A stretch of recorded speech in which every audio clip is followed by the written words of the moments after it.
नमस्कार दोस्तों, आज हम बात करने वाले हैं एक बहुत बड़े फाइनेंशियल डिसीजन के बारे में। आरबीआई ने पेटीएम बैंक का लाइसेंस कैंसल कर दिया है और ये कि कोई सडन डिसीजन नहीं है। इसके पीछे सालों की वार्निंग्स, कॉम्प्लायंस इश्यूज और रेगुलेटरी कंसर्न्स है। चलिए स्टेप बाय स्टेप समझते हैं कि आखिर हुआ क्या, क्यों हुआ और इसका इम्पैक्ट आप पर क्या पड़ेगा। सबसे पहले पेमेंट बैंक क्या होता है। 2015 में आरबीआई ने एक कॉन्सेप्ट इंट्रोड्यूस किया था, पेमेंट्स बैंक। इनका मेन पर्पस था फाइनेंशियल इंक्लूजन बढ़ाना। आप 2 लाख तक डिपॉजिट कर सकते हो, saving account, wallet, UPI service मिलता है, लोन नहीं मिलता, क्रेडिट कार्ड नहीं मिलता। ये सबसे बड़ा ड्रॉबैक भी था क्योंकि बैंक्स नॉर्मली लेंडिंग से प्रॉफिट कमाते हैं, लेकिन यहाँ वो ऑप्शन नहीं है।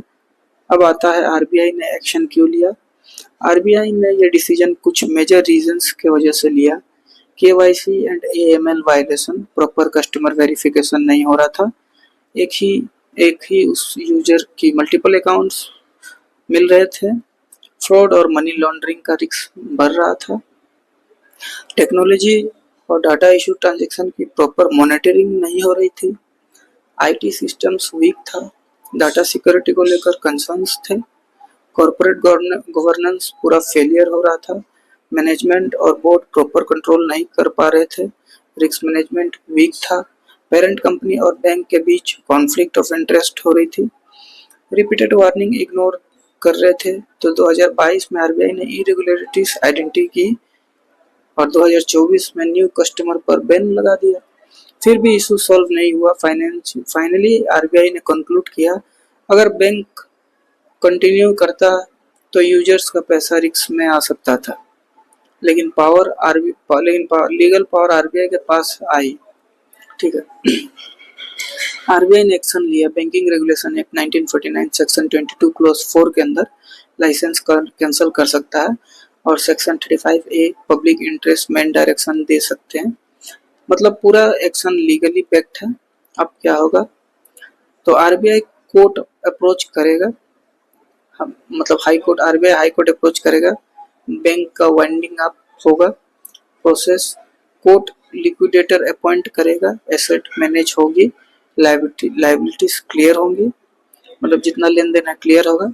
जितना पेटीएम का एसेट है, मतलब जितना भी उनका ऑफिस है सब मैनेज होगा। डिपॉजिटर्स जितना भी डिपॉजिट किए उनका पैसा वापस मिलेगा।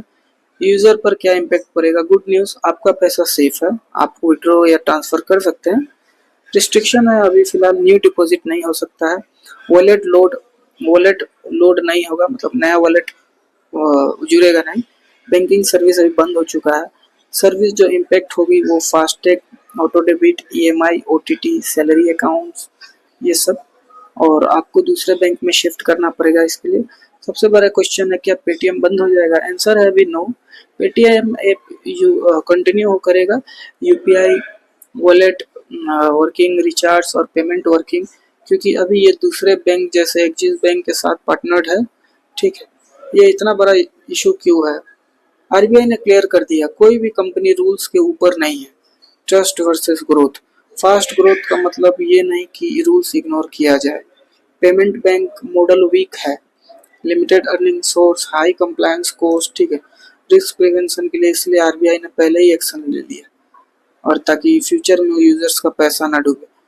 तो कंक्लूजन ये होगा कि पेटीएम पेमेंट बैंक का शटडाउन एक वार्निंग सिग्नल है पूरी फिनटेक इंडस्ट्री के लिए। जो भी भारत टेक हो गया या भारत पे हो गया, फोन पे हो गया, जो भी एयरटेल पेमेंट बैंक हो गया, इन लोगों के लिए। और इनोवेशन जरूरी है, लेकिन कंप्लायंस उससे भी ज़्यादा जरूरी है।